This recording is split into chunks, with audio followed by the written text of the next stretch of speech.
Thank you for being here tonight, for taking the time out of your schedule to join us. We appreciate that. We look forward to the evening with Dr. Reggie McNeal. So thank you for being here. To open up our time together, we would like to ask Pastor Angel and Julissa to come and pray for our dinner and for our time together.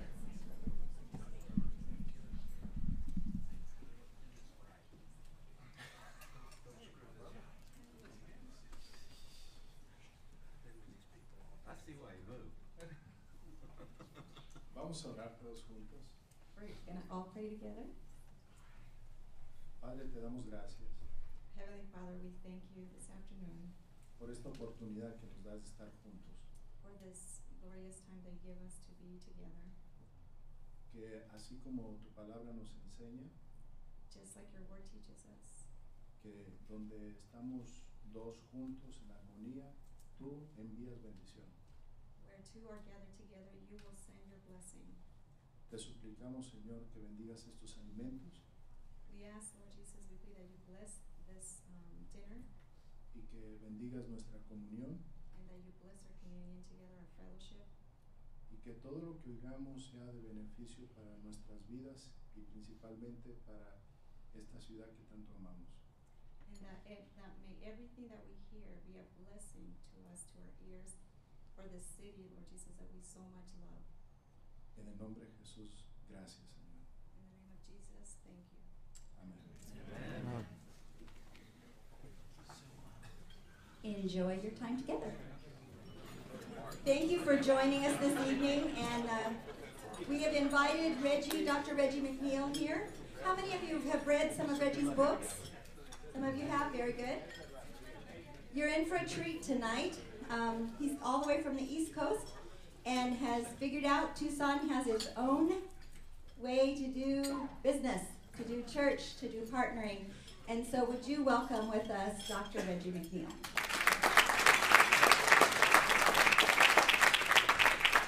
I'm going to go over and talk to my table over here. These are my people. It's really, is the mic on? I don't know. Maybe you're taller. Well, could you hold it for me? My contract calls for me not to have to hold it.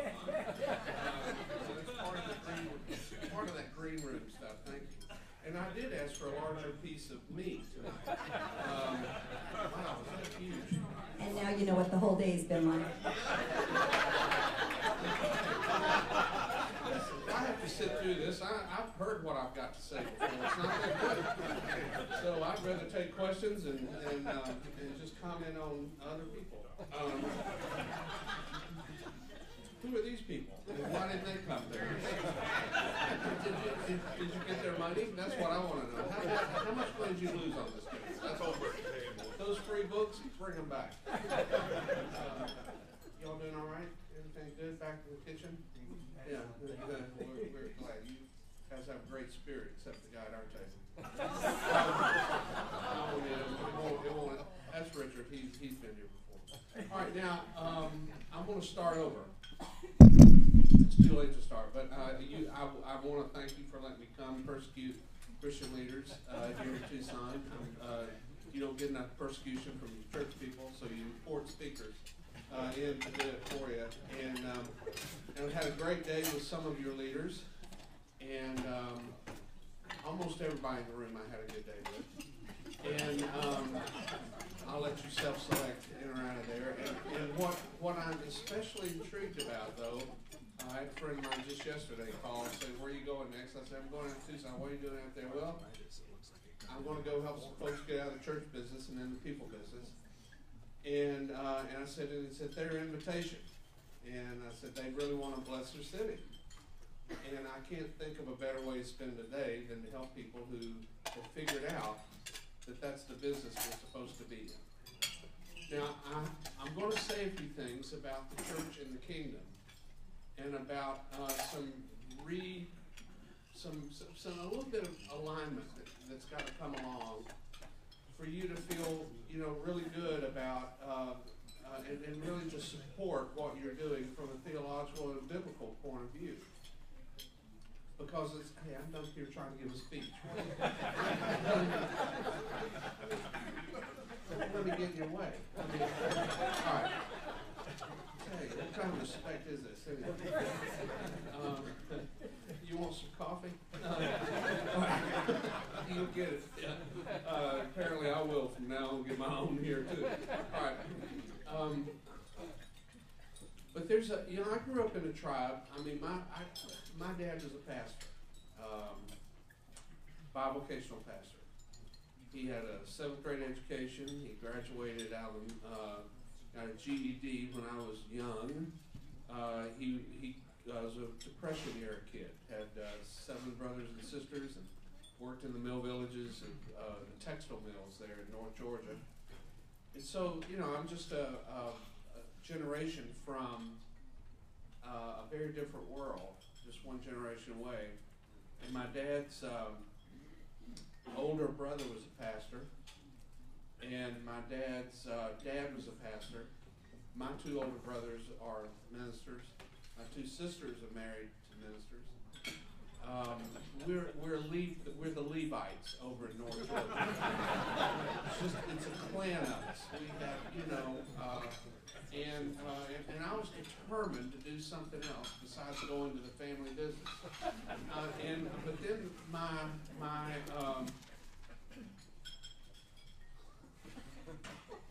you can leave the salads here. Some people may need to take them home. We paid for these salads. We won't. Okay. So anyway, this feels like a really bad movie. What was I saying? I don't even remember. Thank you. And one of my nieces did a genealogical study, and comes to find out there's been at least one member of my family that's been clergy all the way back to a chaplain to the Continental Regulars. And so my family single-handedly has screwed up the North American church. Whatever is wrong at your place, it's our fault. And I apologize for it. It's really not what we started out to do, but it's just the way it happened. But I grew up in this interesting tribe, and some of us have shared some roots there. I found out today. But the tribe that I grew up in had a story about who we are. Narrative is really important. The story we tell, the story that's running in our head. I mean, it's hugely important. In fact, I do a lot of coaching, and I have people, they'll fly and they'll spend the day. And one of the questions I ask them when they're getting ready for the day with me is, tell me what movie or book or TV show or Broadway play just kind of describes your life. I can learn a lot from that. In fact, I've done it some during my corporate consulting. What story comes to your mind right now?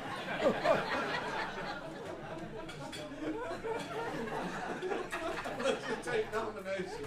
None of these are going to win awards. I remember the first congregation I was consulting where I used that as a way to kind of get in. It was all 7 of the executive team, their answer was Titanic. And so, so help me, I can't make this up. So, you don't have to be particularly prescient as a consultant to know what you're getting in for and these kinds of things. But my tribe had a story, and it went something like me and you against the world.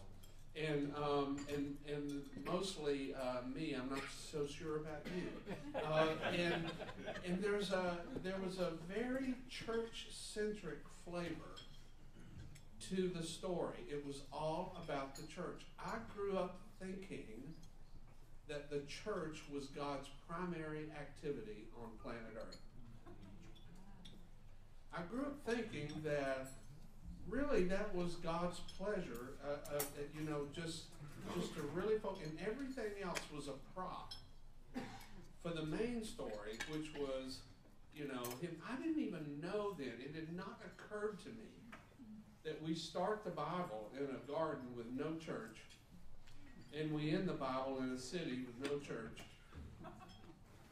And that somehow I was supposed to have that this church story was set against a larger story, but I didn't get that larger story because it was all about us. And the assumption was if we got church fixed right, if we could just figure out the right music, if we could figure out the right times to have worship services, if we could steal a few more kids from the other group down the street, and just, be a little cooler and a little more hip, and if our coffee beat there, if we could just get a little ahead of these other people that were masquerading as God's people, then we would somehow notch up in the church wars because it was all church stuff. Now, somewhere in there, I don't know when, maybe it's when I finally learned the Lord's Prayer. I'm slow. And I heard that little phrase in there, thy kingdom. Jesus doesn't teach us to pray, thy church come. And he doesn't say, I've come to give you church and give it to you more abundantly. And, there's all these caveats in there, but I was just slow to the party. So somewhere it began to eke into my awareness that there was this other storyline about the kingdom. I was clueless about it, and I can tell you I didn't get it for a long, long time. I'm still trying. But for me and my tribe, kingdom, my initial impressions of it was that it was church on steroids. It was just more church stuff amped up, with a little more, enthusiasm. Or if two churches cooperated finally together, if the Baptist and the Methodist youth group had an after football game, fellowship, that was kingdom, because you had two different church groups together. And then later on it got to where if we could just get the right Supreme Court justices and take on the culture, fix the body politic, that's kingdom stuff. And then it got to, I'm just telling you what a deficit I've been running most of my life. Somewhere along the way, I don't know why or how. I know why, but I don't know how. Really, as I think about it, I begin to understand a little bit more about the kingdom. Here are some of the switches I've had to make in my thinking. Whereas I grew up thinking that the kingdom is a subset of church activity. The truth of the matter is the church is a subset of kingdom activity. The church is not God's primary mission. The kingdom is God's primary mission. Jesus came preaching the gospel of the church. No, gospel of the kingdom. And even Paul, the great church theologian, is bracketed in his biography. Our last words about Paul is he's teaching more about the church. No, in jail that he's teaching about the kingdom. And the book of Acts starts with it. And so the kingdom stuff has become. And so I've really tried to figure. Now somewhere along the line in seminary, I was introduced to the classical definitions, the rule and the reign of God, which I just can't wrap my mind around. I'm not smart enough to do that. It just still feels like something way out there somewhere that we may or may not ever get to, and we can hope for it. And yeah, it happened before humans showed up, and maybe it'll come back again in the eschaton after we get through it. But is it here? And so finally it dawned on me that the kingdom in Jesus' mind was very present. That's why I said, pray for it to come on earth as it is in heaven. So bottom line, what that's led me to believe and to pursue now more and more is to see kingdom as the life God intends. And the truth is, it's a gift that we all, as I told the group today, it's a gift that we all received that none of us asked for. We just woke up screaming, and here we are. And the life, is anything, by the way, that diminishes that life. Anything that tears down or negates or tarnishes or disrupts. And that life that God has, because by the way, you have in the Garden of Eden, there's a tree of what? Life. Now, by the way, when the paradise begins to dissolve, God sends a sentry angel to stand guard over that tree, because that's the primal gift. He wants to make sure that nobody does damage or makes off with this prize. Because this was his gift, life. And Jesus says, I've come to give you life. And we in the Bible, in a city with a river of life flowing, with trees of life on both sides. And Jesus, in him is life, and that life was the life. And then on and on and on. And I'm the way, the truth, and the life. You see, that is the point. Life. Life is the gift. It's the point. And so to be engaged in the kingdom is to be pursuing life in its fullest. And to be looking out in the kingdom saga, by the way, the big story of the kingdom is the extent that God will go to make sure that we have access to that life. Even to the point of pouring himself into human flesh and coming to show us what it looks like. Preaching the gospel of this life, this kingdom. And so that has forced me then, in a positive way, to begin to reconsider just what should the church, the people of God, partnering with him in his mission, not ours, in the world, not segregated from, but engaged with, it has largely expanded the bandwidth of what I think we ought to be concerned about. And it ought to replace some of the stuff that we're so busy worried about right now that doesn't mean squat. But it is it's religion that has nothing to do with Jesus. And so, that has allowed me then to enter, and that's what draws me to a place like you folks today that say we want to figure out a way that Tucson can be a better city. That's kingdom stuff. Not an imperialistic, we want to go out and make everybody in Tucson like us, or we want to go out and clean up Tucson, and we want to go out and make sure everybody's behaving in Tucson. No, it's about how can we be the people of blessing, because that's the covenant. How can we bless this city? And so I'm thrilled whenever I find a group of folks. Now, having said that, I want to tell you that there's some things that if you really want to do this, if you really want to have city impact, first of all, then you're going to probably have to create some more margin than you've got. Particularly when it comes to doing church stuff.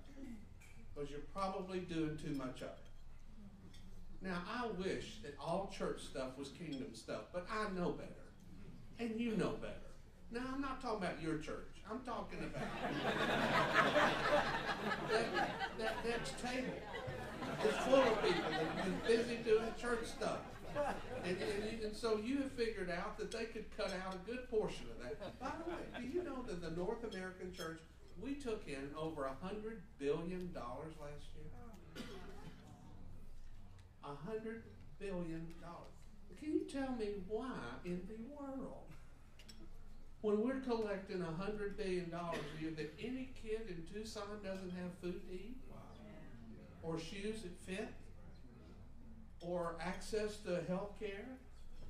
Or, a chance to get some kind of help in the job? I mean, what are we thinking? Not you. Again, the people who aren't at this table. They obviously don't care anything about the things of God. Write them off. After you get there. And so you're probably going to, I think if you want to involve in kingdom stuff and collaborate together, then you're going to have to create margin of your resources that can be put into that. Now, if I have time, I'll talk a little bit, but maybe just the big view of what you might be looking at doing here together. But I know that whatever it is that shakes out of this conversation, it's going to take time to be really. You see, the church is the biggest bundler of social capital in this city. So if you can unbundle that and release it into the city, but too many congregations are just too busy trying to figure out how to burn up that social capital to keep the church going. And it's not that I'm against church, but what I am, we're just misaligned when we think we're the point. And we do all of our programming and all that around us, then we got issues here. So anyways, you're going to have to probably create, so it's going to take courage of church leaders, like in this room, that when other folks say, well, you shouldn't be involved in that kind of stuff, listen, kingdom stuff, if kids can't read, that's a kingdom issue. Because they don't have a snowball's chance at enjoying the life that God intends for them. Not on this planet, not on any planet I know, because if you can't read, if you never learn to read, you can't read to learn, and every life health indicator is tied to that. Every single one. Job, family, even longevity. I read a research report just 3 weeks ago. Even longevity of life tied to education. There's hardly anything that covers more waterfront, more beach than education. And so I run into a lot of groups that say, we want to make a kingdom impact, then let's help in the educational arena. I work with groups that are doing healthcare initiatives because there are people who are just bumping from one emergency room to another, and they need someone to manage their care. They don't know how to do it. My older daughter's a social worker. She would tell me some stories. Just Harry's, the issue, just get them out the door. Get them out. And they can't come back, so they're pinballs all over the community using emergency rooms as primary care or to feed their drug habit or whatever it is that has them trapped in not the life God has for them, a much reduced life than what they could experience. Or I was telling the group today about Jenny Williamson out here over in Sacramento, who's involved with helping folks come out of sex trafficking, human trafficking, women who are caught in that. And Jenny's gone to the point now of working with contractors to build homes so that these women have a place to go when they come, because one of the reasons they are trapped there is they don't have a safe place. So they literally have to come out of that, change their identity, move to a place, be covered with law enforcement, and have mentoring and safe place for them and their kids to grow up. It is an amazing deal. And yet so she calls these courage houses. And I know she's talking about the people that have the courage to come out of that lifestyle. When I hear that, I think about Jenny's courage to take on this human evil. You see, this is kingdom stuff. We, of all people on the planet, the people of God, ought to be the least satisfied with folks that are enjoying less of a life than they could. We ought to be the #1 agitators in every community that people have a better shot at a better life. Amen. Nobody ought to be able to call the party above us. So, you convince me that that's what you want to do. So you're going to have to create margin for it. You're going to have to release your church leaders.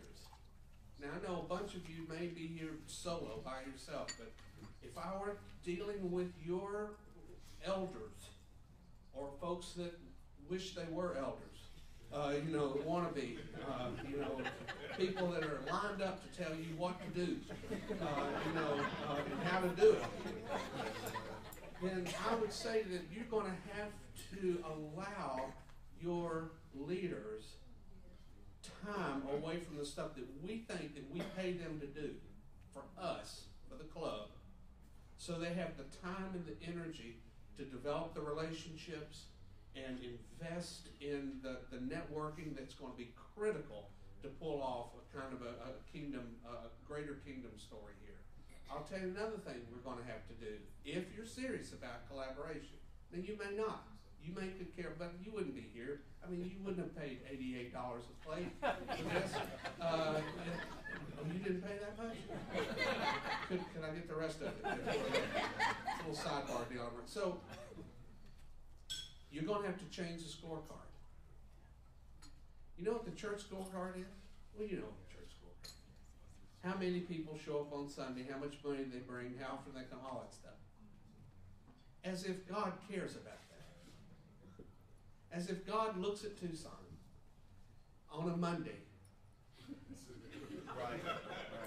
takes Sunday school and worship attendance to figure out how the kingdom's doing. Hurry up with those numbers, Gabe. You know, I mean, is this crazy or what? And yet we've done it so long it feels normal. I was 20 years I was in local congregational work. I know what that feels like.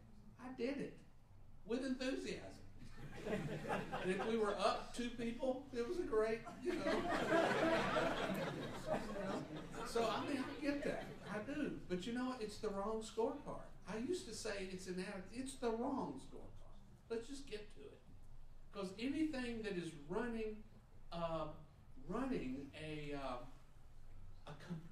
competitive mission to the kingdom, I don't care if you call it church, it's still idolatrous. I'll just let you play with that for a while. But none of us wanted to go there. It would tell you what you mean.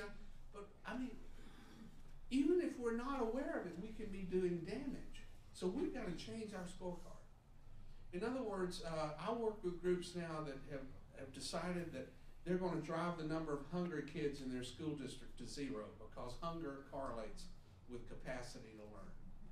I'm with groups now that have decided that they're going to take the number of kids in first grade that are at risk for literacy. They're going to drive that number to 0 because that correlates with that kid's capacity to stay in the school system.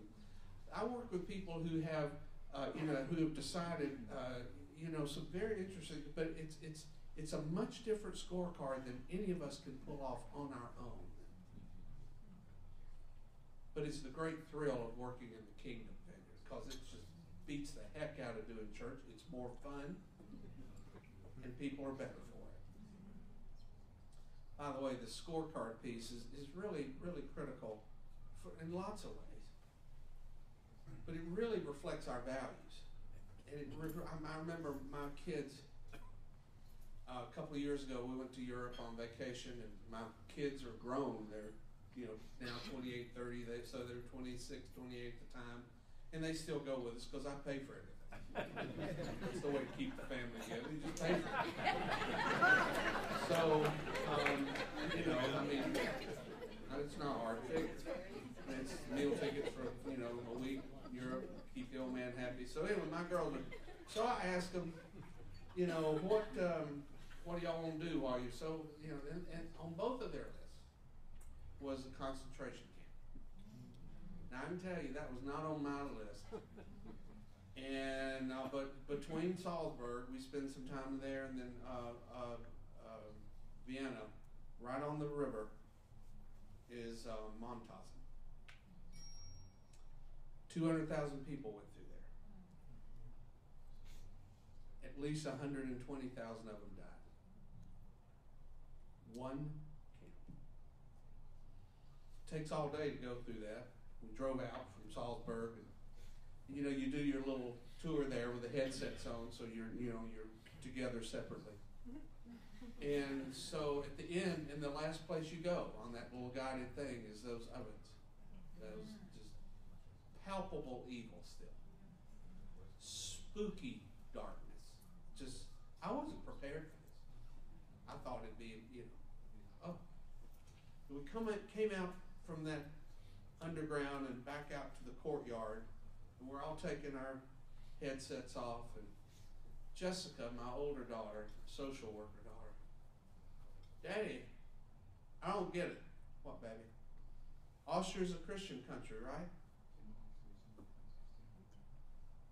said, yeah, well, you know where this is going. She said, Daddy, how? How does this happen? Now, I could have gone into a long explanation of, well, honey, they were an occupied country, and, there are a lot of things going on. But the truth of the matter is the village of Montazon down at the river is right on the river. The train station's right in town. That's where people were taking off the trains at force march. The camp's up on the hill. There's no way you don't know what's going on because it's it's like looking down at these mountains except about 100 times closer. It's just right there.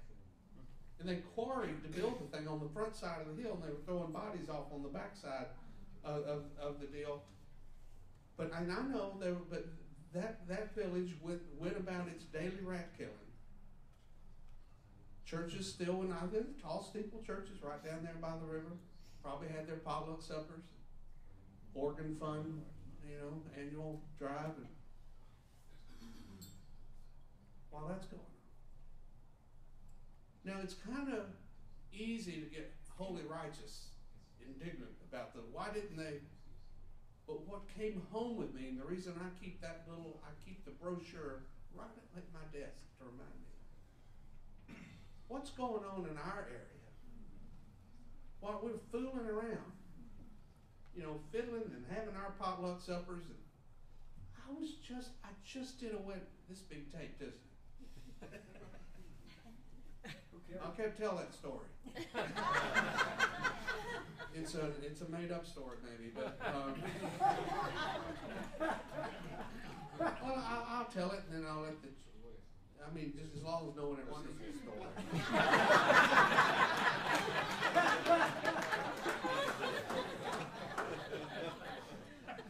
We nominated you for an award. Now, anyway, but I don't even know what I'm saying. So, all right, game just started. You'll be all right. People are getting antsy. There's a game going on. I know, you're big college. I know it. I got to live right on the university campus almost myself. All right, but the game's really not started yet. Wrong campus. Well, it's a college game. All right, and so you have this need to, and the last thing, if I were to just tell you things you're going to have to really be willing to do, is, not just change your story and change your scorecard, but you are going to have to go first. When it comes to a movement, and the kingdom's a movement, and the church, as we know it, here in North America, it's not true worldwide, by the way, but the Western church is an institution. Now, we know this. It has all the institutions. You're not going to tear it down. You're not going to not meet Sunday. I know that.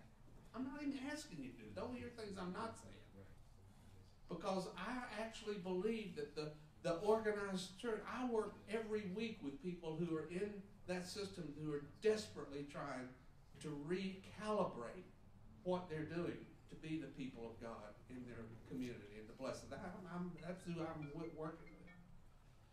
And so you, as the leaders of a movement, are going to have to go first. You're going to have to show the way and to collaborate. When you hear some of this stuff, we talked a good bit today about all kinds of things that could happen. Collaboration is going to test you.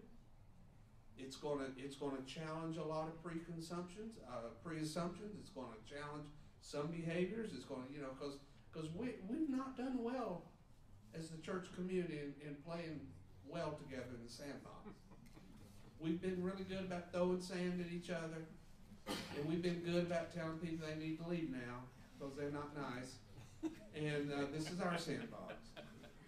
And a whole bunch of things, but this is going to be an interesting chapter if you're willing to do it. And this movement is going to, but I'll tell you, the good news is, for you, if you do it, it means that you step into life yourself. See, some of you here, if the truth were told, I kind of came around, talked to you. Some of you here are so tired of doing church. You're tired. You're just tired, period. Well, and now you ought to be. I mean, there aren't many things that have an entire business cycle every 7 days and 52 times a year. I mean, no wonder it's a distressed industry. And so, you know, it's very time. But in fact, I'll tell you something. So I get this call from a Methodist pastor.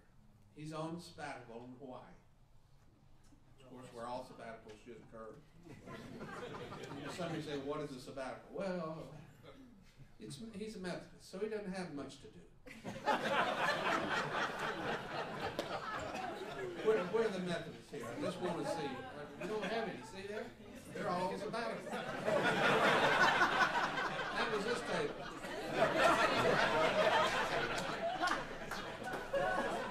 They're not even Christians. So, I remember speaking to this group of Methodist pastors. My tribe had just passed a resolution, you know, which we did every year in our annual meetings, you know, where we told God what he needed to be concerned about in the next year. It just amazes us. So we just had done that God could use women as pastors. And not just for our tribe, but no, any tribe using women as pastors all out of God's will. I mean, this unbelievable statement, rife with all kinds of hubris that my tribe's known for. And there I was speaking the next week from that tribe. There I'm speaking to 400 Methodist pastors, and 300 of them are women. And they are all mad. They are ready to kill something. They have beat their plowshares into swords. And I'm the likely suspect of being drug out there, you know. So I had to think, how do I defuse this situation? So I said, I'm so glad to be here at the Holston Conference to be with you pastors. I just weren't expecting so many pastors' wives.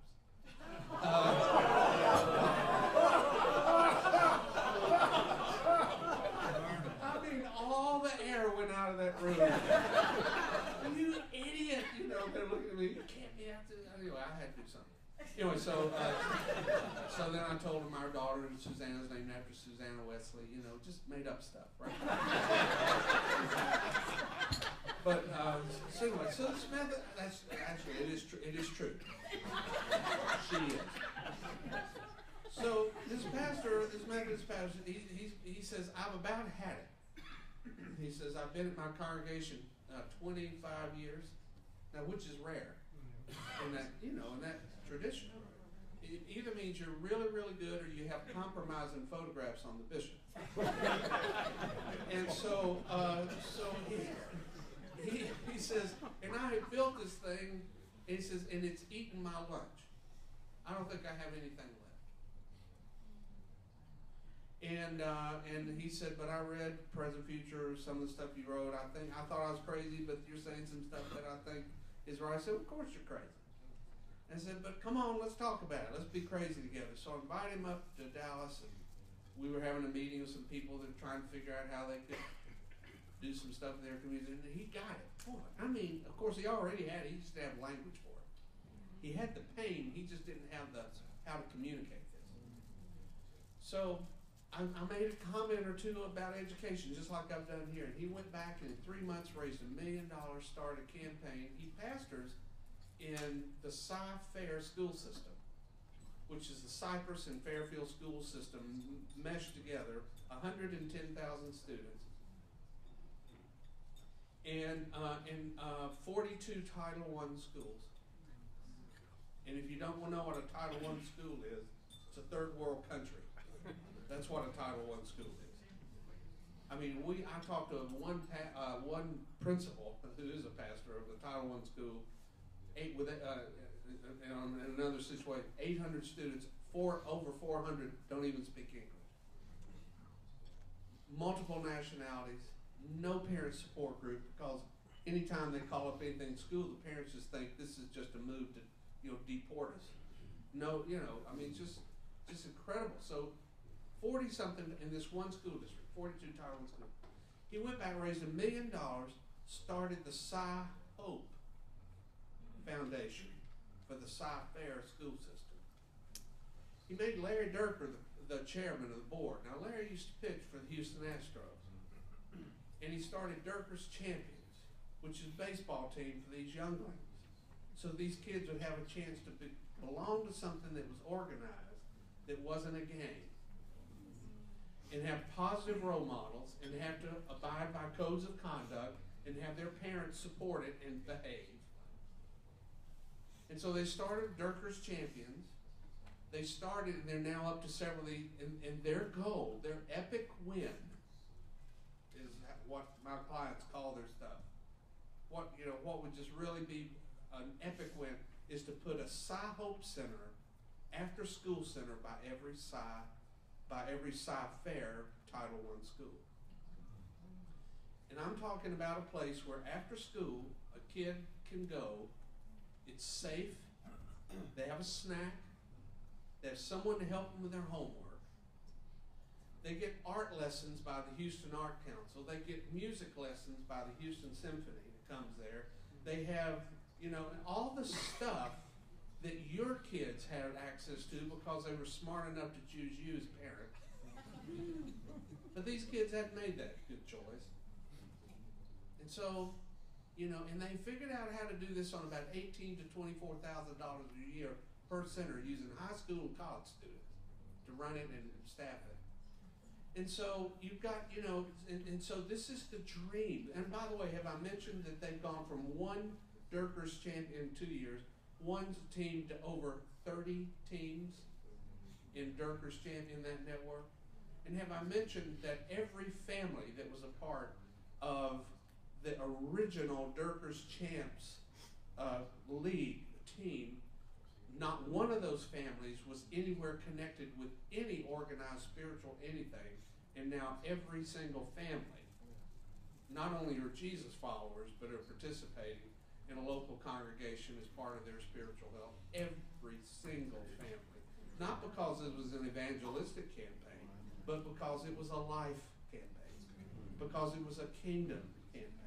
Because it created a venue where people could just, salt could rub off and light could shine in just because you were with people. Now, I have to tell you, when that pastor called me, remember his opening line? I don't know if I can make it. He was 3 years away from retirement. I'm just barely hanging on, he said. Last time I saw him, just months ago, Reggie, I wish I had 30 more years. Now, you don't go from death to life with a renewal campaign. You do it by being touched with resurrection. Not breathing life into old stuff like putting paddles on the corpse, getting it to jump around a little while. That sucker's still being dead. You gotta have something different get off the table. Resurrection. Life. That changes things. That's worth doing.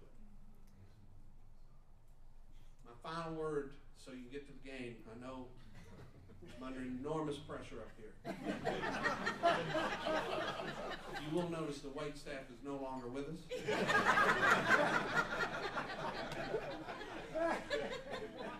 That's exactly right. They know exactly how to do this. Jesus did talk about the church and the kingdom. In fact, he mentioned church twice.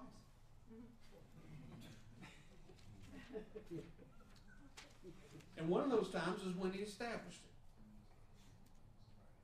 And when he established it, we can talk about the rock and Peter and all that kind of stuff, but what the point I want to say is all these years, when he said, and I'm going to give you the keys to the kingdom. You know what I thought? I thought he was giving us the keys to the kingdom. Because that's what he said. But that's not what he meant. Because when I heard key, I thought key. So it's our job to lock and unlock the kingdom. It belonged to us. We had access. You want to get to God? I got the key. I know how to make this work. Everybody that heard it knew it. They understood what he said. Because that word key literally was a rabbinical term that when the rabbi in the first century, a Jewish rabbi, thought that his disciple got it, mastered the teaching, the rabbi would give the disciple a key. an insignia. The closest thing to it would be when we get robed, hooded, graduate with school colors. So that you know, oh, you went to ASU, didn't you? Or, I meant, I don't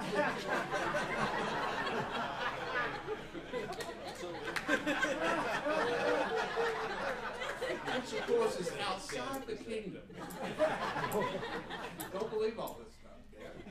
No, are they the devil? See there?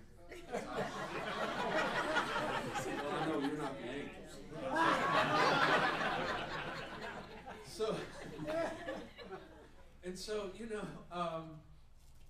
that what Jesus would say is, I'm going to give you, I think you got it, boys. Of course, girls, if they've been there. Gang, I think you got it. I'm going to hood you now. You're going to graduate. I'm going to give you your credentials. You're supposed to wear the colors of the kingdom. You know what that means? When we throw those colors off and we try to put on church colors, we've blown it. We got one job. And we're not forever, by the way. Church is not the fourth member of the Trinity. We got one job. We're supposed to wear the colors of the kingdom. And I'll tell you what North America's eager for, and they don't even know it yet. You know, cities all over this country are eager for it. And by the way, does anyone really believe Washington's going to be the help of our cities? No. Or our state capital? Are you kidding? Really? There is nobody to call this party like us. If we don't figure out how to bring our own, to self-heal, our communities have got to figure this out. And we are the people that can call this party. When we do, and as we do, that's wearing our school colors. That's who we are. And that's worth doing. So way to go, Tucson. Show the rest of us how it's done. Thanks.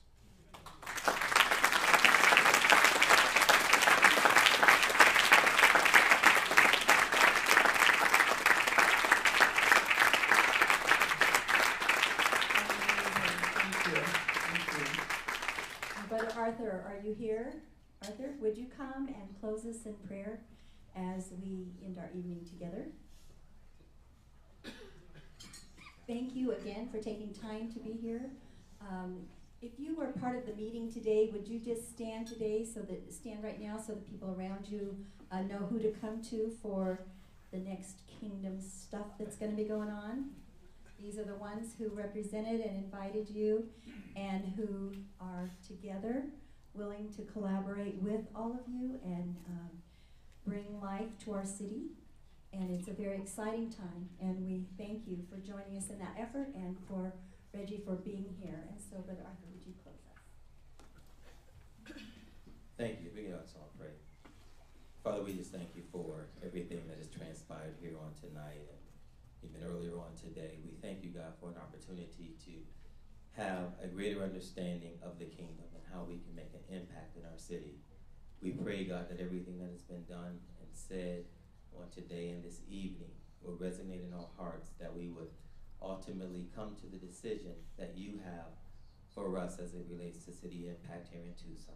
We thank you for Reggie and for what he's done for us in this hour and everything that is going on in his life, that you will continue to bless him even with safe travels. We thank you in Jesus'